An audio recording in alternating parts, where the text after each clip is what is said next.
Hi, welcome. This is Dr. John DeMartini. This is one of the most amazing and inspiring shows that you can listen into. If you want to be on the edge of your seats, if you want to open up your heart, if you want to expand your mind, and you want to meet incredible people, stay tuned because you're just about to experience a transformative radio show that will change your life. And you're listening to the Dr. Pat Show that's coming up right next.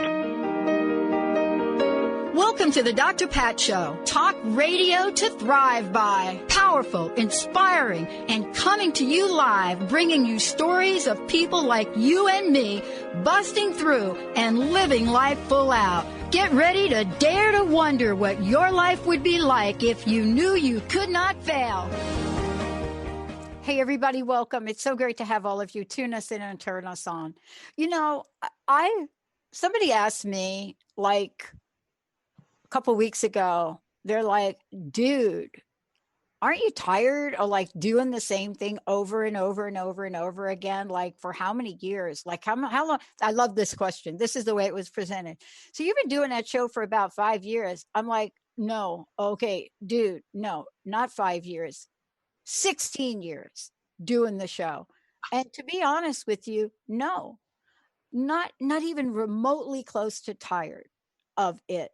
Because I love speaking with, hearing from, learning from people that said yes to a passion and purpose that's hard to even imagine sometimes in life. My guest is one of those people. And today, I cannot think of a better person to talk about shocking blind spots with than my special guest, host of her own fabulous hit show, Laura Meeks. Now, for you guys out there, let me tell you about Laura, because most of the time it's very rare that you hear somebody talk about somebody like they know them as a friend, especially on a radio show. But I've gotten to know Laura. I know her tenacity. I know her creativity. I know her intellect for things. I know her intuition, and I know her passion for life and what it means to share stories that go beyond your everyday, what should I call it, journal of life. But even though that is true, her work transcends everything in her own life and reaches out to people, meets them where they are, and she helps them fly high, dream on, and live adventurously. But like most of us, today, we not only have a few blind spots showing up for each of us, all of us, even those of us that study and read every day, right? There are blind spots, and there's a very good reason we call them that. Laura, it's great to have you. Welcome. Hey, listen, Pat, thanks for a great introduction. I feel excited. Who is she? Oh, that's me. I know. Yeah. We want to do our happy dance, don't we? Yeah, no. That was really good. I like that. So I got hit with a blind spot yesterday. I always love how we decide we're going to talk about something and then like, wow, it's like in my face. But here we are, right? And let's talk about where we are at a global level first. And, you know, for the first time, I think in my life, I realize, and I'm one of these folks that I don't get why there is this thing called confusion. But for the first time in my life, I'm really empathetic about the level and the degree of confusion people have about what to do. I was talking with a woman yesterday, Laura, who her company is making her go back to work. And when she shows up back at work, all you hear about is you people that didn't come back to work, and we've been in the trenches here. And mind you now, these are folks, they didn't come back to work because they had COVID-19. Yeah. That's why they're not in work with you. Slacker. God. I know. It's like, if you didn't work, you've got the big loser sign on your forehead. But let's talk about what this means in terms of what you're seeing in the world, which seems unstable and then stable at the same time. What's real and what's Memorex? Am I allowed to say Memorex, Jessica? I don't know. What's real and what's Memorex? Well, and it's funny that you even use that I know. Oh my God. Did I date myself? Yeah, Oh I was my gonna gosh. say, Nobody is going to know. I what I'm remember when it talking was, about. is this live or is this Memorex? Yeah. I don't even think Jessica knows what Memorex is. They, Jessica, do you know what Memorex is? Oh my. That's great. This is great. Well, I don't Jessica, know how to take that back, Laura. yeah, But you know what I'm saying? People are wondering what's real and what's not. And let's talk about this. Fake news, is the pandemic over? Let's start with that. Why not? yeah. Listen, this so fired me up the other day because I teach a lot. I mean, there's a lot of parts of life, and I would agree with you 100% that I love this thing called life that we're doing. Yeah, now, as you know, I've had some very interesting twists down this path, but it occurred to me in a very dramatic way, kind of like you. We all approach this world from our perspective, and we wake up and we see what's going on, and in our own way we think this is the truth. This is, five senses. I see it, hear, touch it, taste it. This is my world. And then we think, well, if you're sitting next to me, you're seeing exactly the same thing, so we share that. Only that's not true. Only that's not true, because every brain has a different life experience. So even if we were sitting side by side, here's an interesting thing. When we were kids, if there was a car accident, the highest level of truth in a court would have been, I was there, I saw what happened, right? I mean, Right. if you were there and you saw it and you came to court and you said, hey, this is what happened. Right. The funny thing is as they have gone through this process, they realize we are probably the worst. Because you and I could be standing on the same corner and watch the same accident. We could watch the same TV show. We should go to the same concert and see a completely different event, because in our heads we have experiences and we have prejudices and we have all kinds of things that taint what we see. And I think that's an important piece to understand, because when I watch a news show and I see something happen, then I think I get it. It seems like really clear. Dr. Fauci comes out. He's a recognized pandemic guy. He says we should wear a mask, and I think, yeah, that makes sense. But it makes sense to me because I grew up in a high school that really taught and emphasized science. Within my experience of life, the people that I talk to value science and credentials and stuff like that. And so when a Dr. Fauci comes into my life on TV and he says, this is what we do, this is what we do. But I don't know if I have a really good friend from the military who is down in Florida, and she starts posting, oh my God, the government is trying to tell me what to do, and damn it, I'm an American and I'm going to not wear my mask.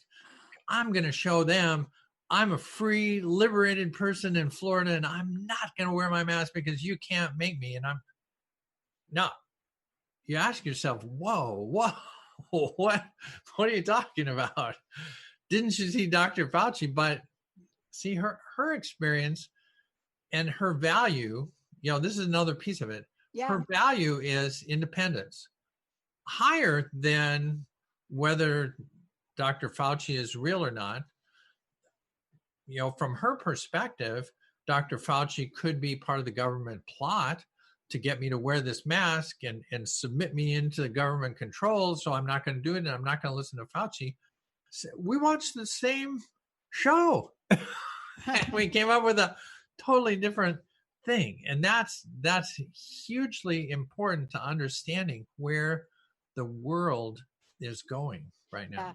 And you know what it is, and there have been many, many bits and bytes of research that have been done that talk about how we objectify, how we look at world events based on our own filters. And we look at those events, and somehow, even though we know we are listening to and hearing the same exact words, there's a filter that comes in, right? Or there is a counter argument that comes in. And that counter argument is enough to tap into the notion or idea or belief of exactly what we want to hear. So even though there's very little evidence, there's this little glimmer of evidence that proves us right and you wrong. I'm right, you're wrong.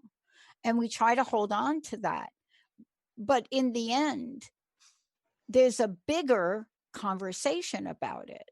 There's a bigger conversation about what are we seeing? What are we believing? Or are we turning our head?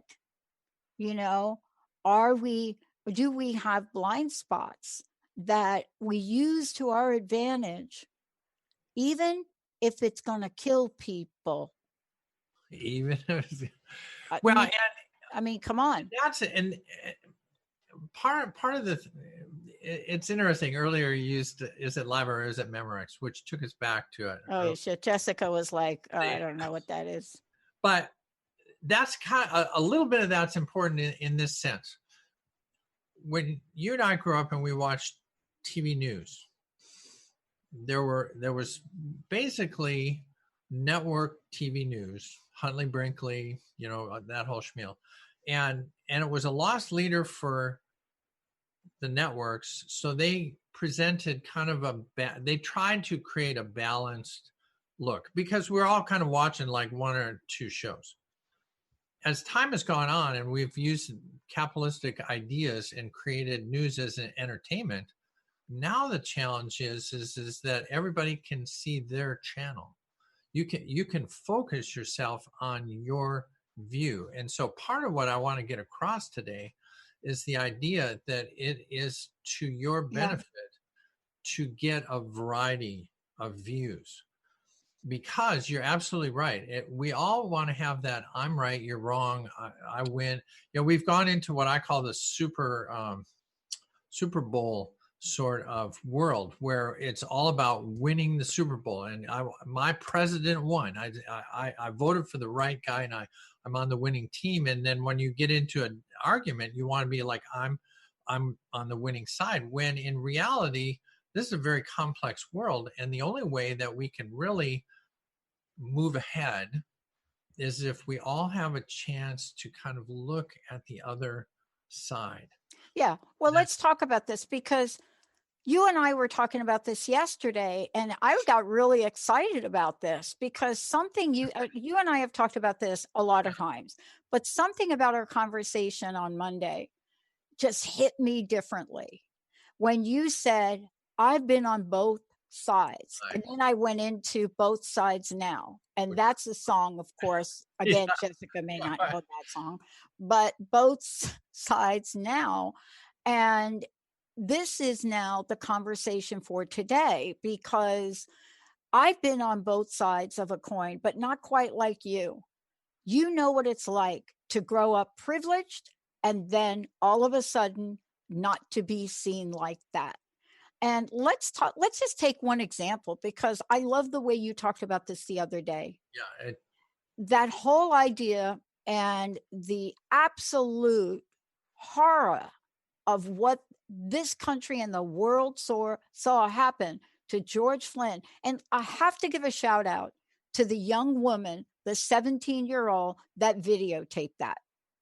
Because just saying, if you got 4 policemen telling you we're going to hurt you if you keep videotaping this, and like she's like, I'm just videotaping this. What is that courage? But when we say both sides now, let's talk about it. And let's use this example and the way you talked about this blind spot, because you know what it's like to be on one side and now the other. And now the other. They're not really sides, but we don't know how to talk about this in general. Well, and so for everybody to get it, there are two sides. Yeah, there are obviously. One of the benefits I think of my experience, and for those that aren't aware, I spent the first 58 years of my life as a tall, white, college-educated male military officer and pilot. That was my shtick, and without really understanding, I had a number of discussions over the years about how hard it was to be a white guy going through pilot training and going through college, and this was a real struggle, and it appeared to me that most white men think that their life has been an incredible struggle and that they've made it. And I'm not saying it's not.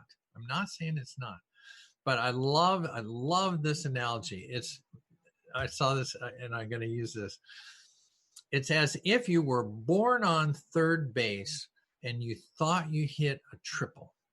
So you're in a baseball analogy, you wake up and you're on third base and your thought is, I must have been really good.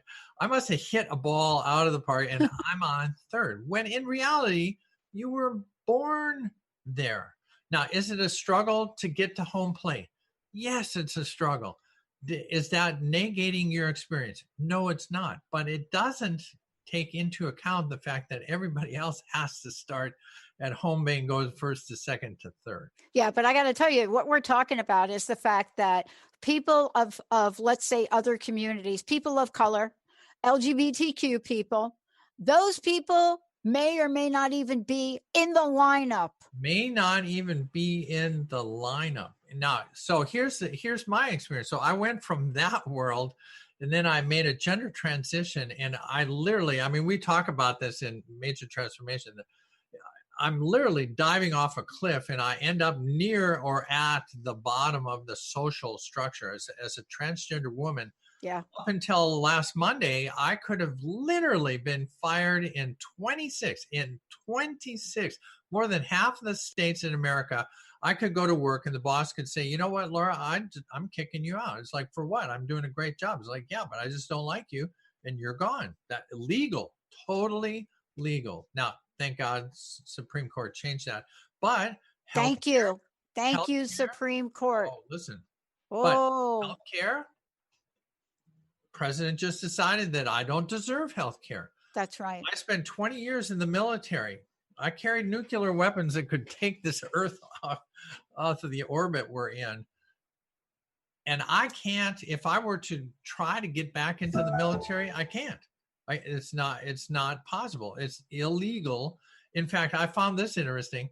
You can be a non-citizen and join the military, but you cannot be transgender. No. Join the military, no matter what my background is. But all of that, let's go back to George Floyd and the situation that was there, because I think that's a really key part. So understand that if I, as a tall white guy, went into that store and handed over a $20 bill, and they look up and they go, my God, there's no stripe, this is a fake, would they have called the police on me? I highly doubt it. I think what they would have said is, if I'm a tall white guy, they would go, sir, this seems to be fake. Somebody must have given you a bad bill. Exactly. You have another bill. I can't take this one. And even as a white woman, one of the things that we know is there's always empathy, because women are just in general not very bright. So you would expect a woman. No, I'm not kidding. This is a perception. Listen, that's the stereotype. You would expect a woman that has a counterfeit $20 bill to be like, "Oh, honey, we don't expect you to realize that this is counterfeit." Oh, you didn't realize. Yeah. Well, and I have a story. Yeah, and that brings up a funny other story. But to that point, my brothers, my in-laws, if tall white people go in, they would have just said, there's something wrong here. Yep. We need it. So that's, I think, the benefit of George Floyd and what had happened to him. Sadly, he had to give his life to bring the awareness to this issue. But that is really kind of the challenge is that if you're in a funnel, if you're in a tunnel of news and experience, and you can only see the world from your perspective, then we are in trouble because we can't empathize and understand. I got a video yesterday from my son, was a black guy getting stopped on the highway for going 65 in a 70. Yep. It's like, that doesn't, even as a white woman, that doesn't happen to me. But let's take it in contrast to today's headlines. Shocking to me. It'll probably blow by everybody pretty much because we're so overwhelmed. In contrast to what we're talking about, Michael Flynn is going to get his case dismissed. Now, I hadn't heard that. Oh my. Now, Martha Stewart went to jail for stuff. Martha. Far less than this. Far less. If that would have been anybody else, I can't even imagine a person of color, black person, black, African American, Latino, going and lying to the Congress, to the people, lying. You would be locked up so fast. So what we're having right in front of us are these contrasts. Now, for some people, you're going to pick one side or the other, or just stay like, I'm not really caring about either. But the contrast to me in your story of your son, the horrific video of George Floyd and the family pain of that. Another black man getting shot in the back, like, whoa. Then another black man jogging, getting shot by a couple of guys in a truck with a gun. It's like, now here's the reality. Let's go to fake and reality. Let's go. All right. What's fake? Oh, the fake news is, wow, look at what's happening in our world today. No. This has been going on for hundreds of years. My stepmom and family are in the South. Today's show is not about what I saw with my stepmom and what she did to try to right wrongs. But I'm telling you, this is just the tipping point. Well, and it's so funny from our perspective at the age I'm at least.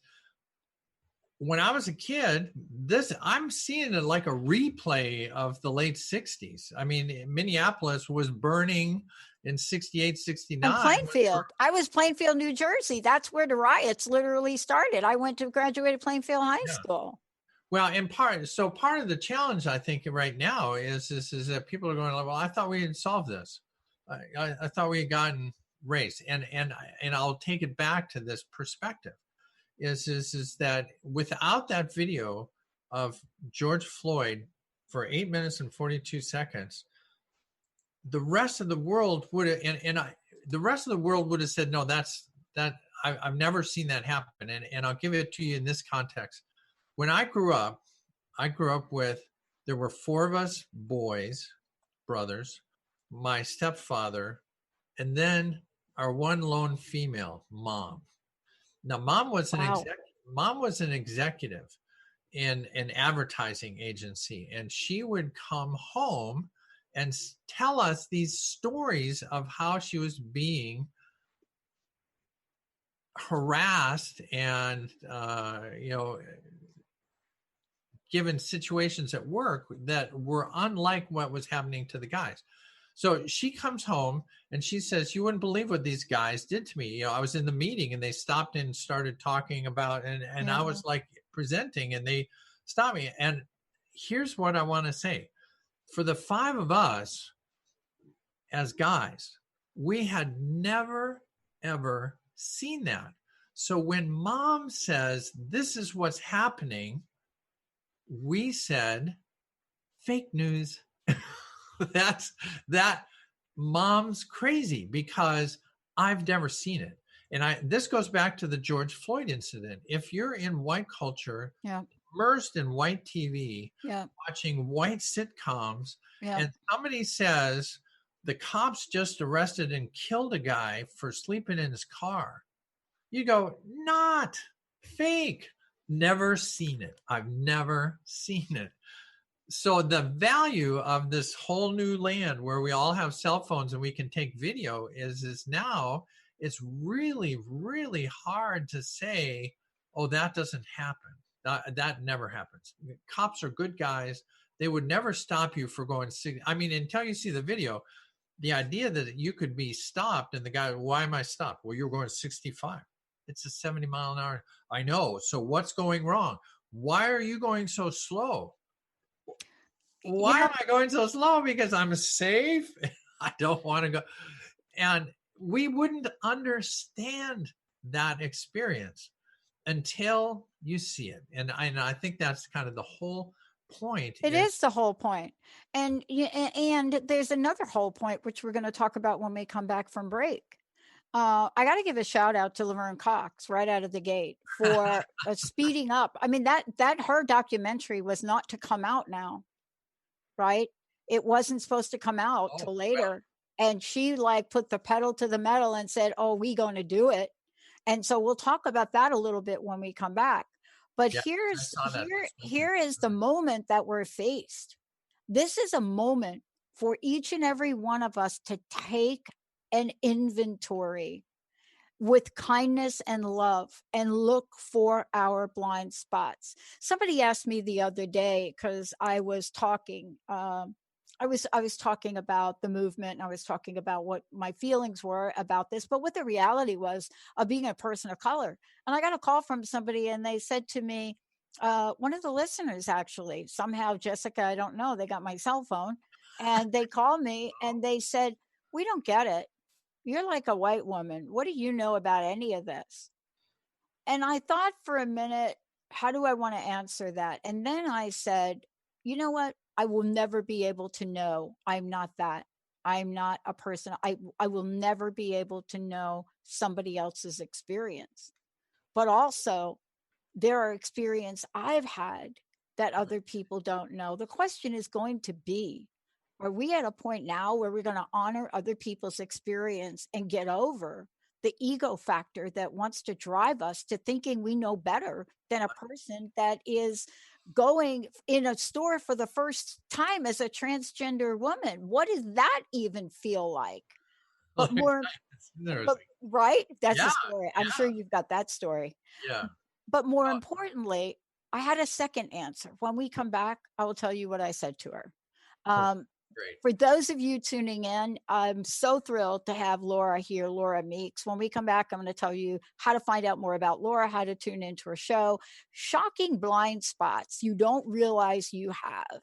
Every day, we're getting an opportunity to look in the mirror and see them. Every day, when we have a thought about, wow, is that really true? Or maybe we make a statement, and I heard this. I am so tired of this now, this coverage.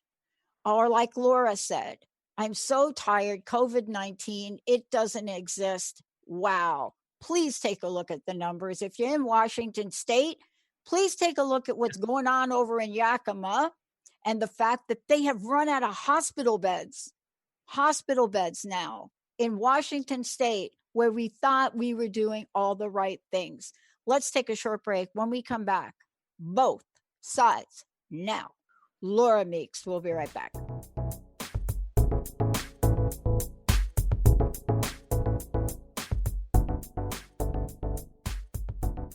Hi, I'm Laura Meeks, and the most common problem that my clients face is all work and no play. This is why I created Fly High Living. I help you develop a balanced life plan and guide you to a place where you love to wake up in the morning. Call 888-666-1570 or go to flyhighliving.com to sign up for the 4-week Flight Plan for Life course. Your inspiration all day on TransformationTalkRadio.com.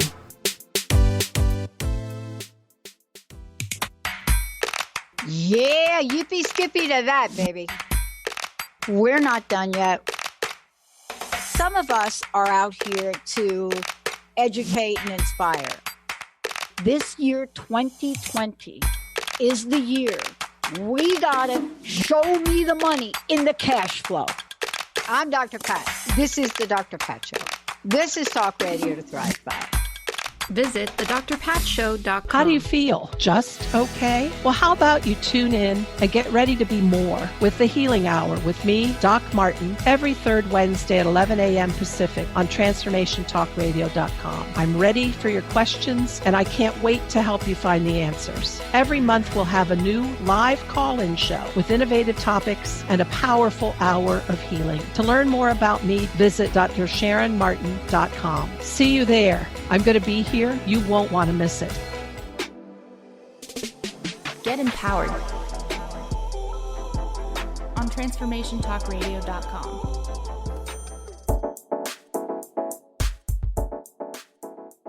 Welcome back, everybody. Welcome back. We're talking about shocking blind spots you don't realize you have. But you know what? Laura Meeks, joining me here today, knows a lot about them because why? There are several parts to who Laura is. One part is she gets to see the world from both sides. What does both sides mean? One is a woman. The other is a white man, a very successful Air Force, you name it. But when you have both perspectives, what do you do with it? Well, maybe you do what Laura's doing. Laura, how can people find out more about you? And let's tell them about your show too. I do have a show here on Transformation Talk Radio. It's the Laura Meeks Show. Hey, I like the title. Very descriptive of who's on that show. And I do it every second and fourth Wednesday here on Transformation Talk Radio. It's at high noon Pacific time on those days. So today, I guess coming up next week, I'll have another show. So that's where they are. And if you want to get me, my brand is Fly High Living. You see the Fly High. And you can get me at my website, which is flyhighliving.com. And if you want to email me, Laura at flyhighliving.com. Well, Fly High Living is a platform that you've created to help people really move through different phases of their lives. And the notion is the ability to fly high, despite what's going on in your lives or maybe in the world. And, you've taken an accumulation of your life experiences, everything from being a major in the Air Force, from having a wife and children and still having a wife, and children and that's like and 2 grandkids. When did that happen? And thinking about this, because that's the story you tell a lot. We've told that story, and that's something you're going to talk about more. Yeah. But let's just go to this next question, and I want to talk with you about it. The person that called me on that question had no idea of my history, had no idea of my family, had no idea about whether or not my family actually are married to people of color, right? Or maybe part of a gay and lesbian community. No question about that. But for one thing, I will claim, I am not a Black person. I could never exactly know what that feels like. Now, I do know what it's like to be stopped by police. I traveled with my coach, and Jessica, I think you have the picture of Sam we'll put up. I traveled with my coach, a man from Ghana, Africa, for most of my early 20 young years playing a sport. I traveled with them. We stayed in the same hotel rooms. None of us thought about what that was going to be like. And Laura, I will say this, and I don't want to take up too much time today, but I think the most fear I ever felt personally for me, the most fear I ever felt was as we're driving to Philadelphia and we're going to a tournament and we get pulled over for no reason whatsoever. And I will never forget this. As a matter of fact, I don't talk about this much, but I will never forget him being dragged out of a car, them threatening to break his fingers, me being dragged out of the car because I jumped out of the car because I was a little, what do you want to call it? Spiky? Feisty. A little feisty. You could see it in the picture Jessica's going to put up. That is a face that a mother cannot love, that face that she's going to put up that picture. But that was me. And I jumped out and we found ourselves in handcuffs. And it's scary. And it was, Laura, it was as if we're driving to a tournament and the next thing we know, we're up against a car in handcuffs. I cannot know his experience and feeling, but I will tell you this. I have never felt that personally afraid for my life. And I'm pretty damn fearless. Yeah. So I can't imagine what it's like to be you either. Well, and I think one of the important pieces is in reality, we can't really live anybody else's life. Even why I have wife and kids and grandkids. We could live in the same house, but we're not ever going to experience. So the question, she's absolutely right. I'm not a Black woman, and I'm not ever going to experience what it's like to be a Black woman. Even as a transgender woman, this is kind of an issue that J.K. Rowling brought up recently. Am I a real woman? Well, agreed. I didn't grow up as a woman. I spent 50 years as a man. Am I a woman now? Am I a woman now? I consider myself a woman now, but I will never experience. Let's talk about JK for a minute. As I sip on my very dark coffee, you brought her up. People may not know what you're talking about. We have to take a moment. Well, J.K. Rowling. So J.K. Rowling, and again, I think this is a really good transition in the sense of this is that one of her biggest challenge is she wrote a really kind of a scathing article on how transgender women in particular, male to female transgender women, are not women, that we never menstruated, that we never,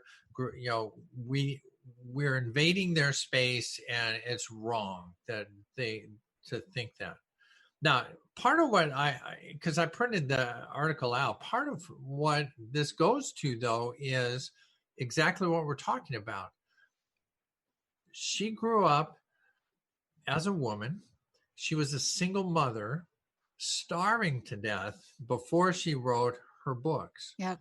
And she experienced great discrimination in the British system. Yep. And that has really shaped her view. And as does all of our experiences shape our view. And so what she's saying is that I, a transgender woman, will never understand what it's like to be a biological cisgendered woman. Absolutely true. I agree. It's absolutely true. I'm never going to experience that. That doesn't necessarily make me less of a woman. And it doesn't mean like that I'm invading your culture. I am just trying to be authentically me.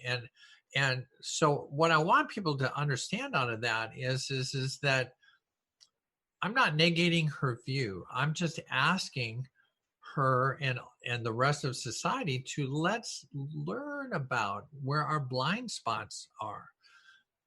I don't have to necessarily get arrested to understand what it's like to get arrested. I won't experience that, but I can be empathetic to the experience and understand that when you come to me as a Black person and say, you just don't know how scary it is to be around police. Because honestly, my experience with police has always been they're the people that come and help me when somebody robs me, when somebody's, causing me a challenge or I have a car accident. They're the friendly people that come. But that was my white experience. I have to say, there's a congressman who was on TV the other day said, in Washington, D.C., as a congressman, he's been stopped 7 times for driving while black. Yeah, No driving crime, while black. no crime. I mean, it's like, Yep. I'm stopping you. What for? Just Well, check. that was Sam. That's exactly what it was. Yeah. Yeah. And so can I say I've experienced it? No, I can't say I experienced it, but I do understand it, and I can be empathetic, and I can help shape my views when lawyers or prosecutors or judges are talking about sending that guy to the slammer for something really minor. I go, whoa, wait a sec. I wouldn't have gotten killed for a fake 20. And it's like you're saying, some of the things the criminals, Flynn getting out of his prosecution for all the incredible crimes he's done, and there are black kids in jail for 5, 10, 15 years for some minor drug offense. I know. I mean, and look, part of this too is, and this is not a time of awakening. People are calling this a time of awakening. There's another word for it. There's another word. This is a time of eruption. This is a time where the volcano can no longer contain itself from the injustice of the heat that lava provides on discrimination and abuse. And, here's what I love about the eruptions that are happening all over. J.K. Rowling, I got to thank her. Thank you. Thank you for causing a revolt in your own literary agency, because people just quit your deal. The actors from the Harry Potter coming out saying, oh, yep, we're not with you on this. Harry Potter himself is saying, like, dude, that's a magic we can't go by. But she is now a catalyst and represents the minds and the voice of people that are not saying what they really think.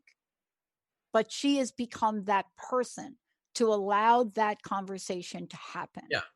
Well, and in the land of gratitude, and I think that's an important piece, is that you can look at all of this as very confusing, but I would say also, and I love the volcano idea, because really all of this systematic injustice for minorities, and being one now, I mean, in my video the other day, I said, well, I could be fired. I mean, as a tall white guy, I never went to work and said, God, I hope they don't find out I'm a tall white guy. They might fire me. It's like, that would never occur to a tall white guy. And that's my point. It would never occur to you unless you had shared some experiences and heard, and not only heard, but listened and understood what was going on. Once I think that when you see George Floyd for 8 minutes and 42 seconds, you can't ignore that. Then that's where the eruption occurs. Is like, oh my God, it's in my face. I can't say, well, that never happened. And truly, everybody is saying it's not just George getting killed. That was just the catalyst, like you say. That's the last rock that cracked open, and now the lava is shooting out, because everybody's going, it's everywhere. It's everywhere. You got to understand, this is a systematic piece that we now need to be aware of and change. Well, here's the thing I want to say too. In this conversation with this person that called me, I did tell her what my life experience was. I told her about where I grew up, clearly a neighborhood where, the color of my skin was a minority. I also told her about my sister, where my sister lived. I also told her about my nieces and godchildren, and actually who they married. And then I realized it's probably not going to matter what I say. But here's my takeaway from this. Here's the blind spot. I think it's time for us white people to not be afraid to talk about this, even if we make mistakes. I was listening to somebody on the news the other day who was asked, what is different about now? And his answer was, and her answer was, the streets are not filled with primarily people of color. The streets are more diverse than we've ever seen them be. If you see the clips of Seattle, Washington, you will get a real sense of who is out in the streets. And by far, there are very few people of color in the streets. But this is the difference today. My fear around this is that people like you and me will become so paranoid about, are we saying the right thing? Were we politically correct? That we will stop talking about it. So I want to say right now to everybody listening to this show, I'm human. I'm part of the community that's being talked about. I may say some stuff that is just not politically correct, and it won't be the first time in my life. I may slip up and say something to Laura, and maybe I don't say Laura, she. Maybe I say, maybe like I'm going to take something out of the TV show Billions, and maybe I'm going to say they, them. Why aren't we doing that? Because I'm learning about it. Even in my own community, I'm learning about it, from a fantastic actor who said, wait a minute. No. They call me they, I'm they. And people think, what? It's a new world out there. But we can't be afraid, Laura, to speak out for fear of not doing it right. Well, and something that happens to me, I wouldn't say a lot, but it does happen, is that if I'm standing in line and somebody says, well, he said, and I'm like, do I look like a he, or is there something in my makeup that's not right today? But my point is that I've gotten to a spot where I can say she and not hate that person or not feel animosity to that person. A lot of it depends on how they say it. Yeah. But if my feeling is they just messed up. My brother does this all the time. They knew me for 50 years as a guy, so they, we go out to dinner and say, he's going to have the steak. It's like, what? It's like, okay, hey, look, this is my pronoun. And exactly. But I think that plays to everything that we're talking about, is to understand that you have a blind spot, that maybe you don't know all the right words to talk to somebody of color, somebody outside, or GLBT, outside your community, but to be brave enough and humble enough to say, I don't get it all straight, but I'm trying to understand what you are, and you guys need to try to understand our point. I mean, truthfully, the part of the challenge that I've seen with white privilege is, they don't recognize that they had the privilege. They were born on third base. They just don't get it. But they also have their own experiences, and there's fear that all of a sudden it's going to be harder to get a job. All of a sudden it's going to be harder to get into college. All of a sudden there's, I'm going to have to change my world. And that's really, I think, why we're all here is you got to learn to make a change.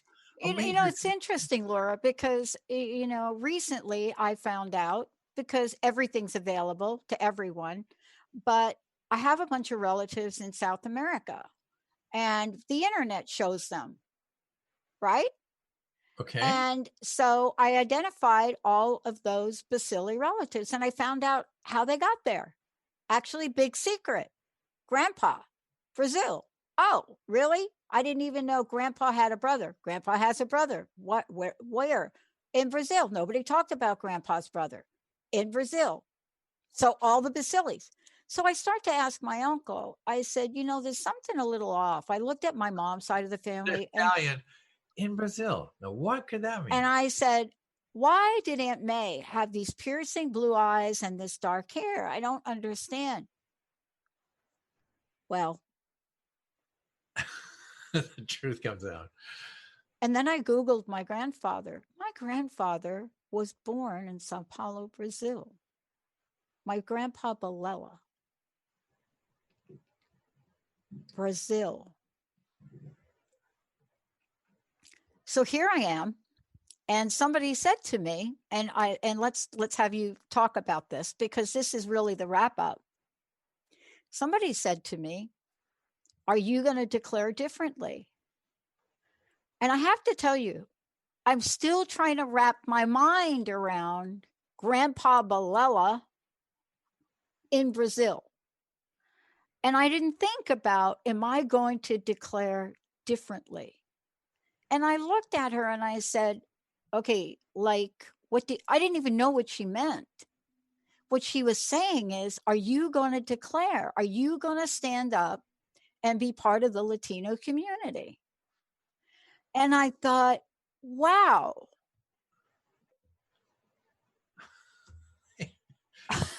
Well, I love the idea. And it never entered my mind, right? But she's calling me out. Yeah. She's like saying, dude, like, you're already out. Yeah. But now we're finding out you're out Latino. You're going to be going to tell anybody? All kinds of diversity here. So but part of that, and I have to say, I've reached out to my friends in the Latino community, and I'm talking with them because I find this fascinating at this stage in my life. And again, my problem is, like everybody that's listening, that's afraid to make the mistake. I want to do the right thing. And you know what my friend said to me? She's head of a Latino organization. She said, like, Pat, the right thing's in your heart. Yeah, I think that's the answer to all of this. We all have an experience. We all want to share the love that we have. And you can't do that if you've blocked yourself off from your blind spots and you want to be right and they got to be wrong. Yeah. It's more complex than that. Yeah. If you can get within yourself and realize, hey, I am who I am. I have the experiences I have. When you say, well, now you're Latina. Well, you didn't grow up in a Latino culture. I mean, yes, biologically there may be part of that. But it makes a lot of sense now why Grandpa was always playing Latin music. Now it makes a lot of sense to me. Never really understood that. The Basilis played Mario Lanza. The other folks over here, yeah. Well, but this may be one of those moments where I have to be careful what I say. But one of the movies that I grew up with was The Jerk with Steve Martin. And he starts out the movie as a white guy living in a black family. And from his point of view, he's a black person. Yep. And his mother comes down and says, son, I got to tell you something. It's like, what? It's like, you're white. It's like, oh, Mom, see, it's not so. I mean, obviously his skin is white, but it brings up the point of you are your experiences and the culture that you grow up in. And it's possible to live in a neighborhood that's highly diverse, and you may have experienced a lot of things. The bigger challenge, I think, in America right now is that in general, the system is set up to empower white men in particular. And there's a huge blind spot in America, especially if you're white. It's like, wait a second, that's not true. It's like, yeah, it is true. And if you can open yourself up to the love and the diversity of that and understand that we all, in my life, want to have that liberty and freedom for all. That's what everybody wants. And so having experienced white male supremacy, and now I'm in the transgender community, I've seen it from both sides now, and I can say I get it. I see where my blind spots were, and I'm making a change. Me too. Laura, tell everybody how they can find out more about you. And we're going to have more of these conversations, because the one thing I know that's important is to have a conversation. And yeah, are we going to say things that some people would think, oh man, did she really say that? Maybe, but this is not a time for silence. This is not a time for silence. If you are of the belief that there is something that is unjust and you want to say or do something about it, even to a family member at dinner, it is the time to learn. Laura, how do we find out more about you? And thank you for today. Fly High. Listen, thank you for having me. Flyhighliving.com is my website, and email Laura@flyhighliving.com. That's how you get a hold of me, and I'd be happy to discuss any of it, or all of this.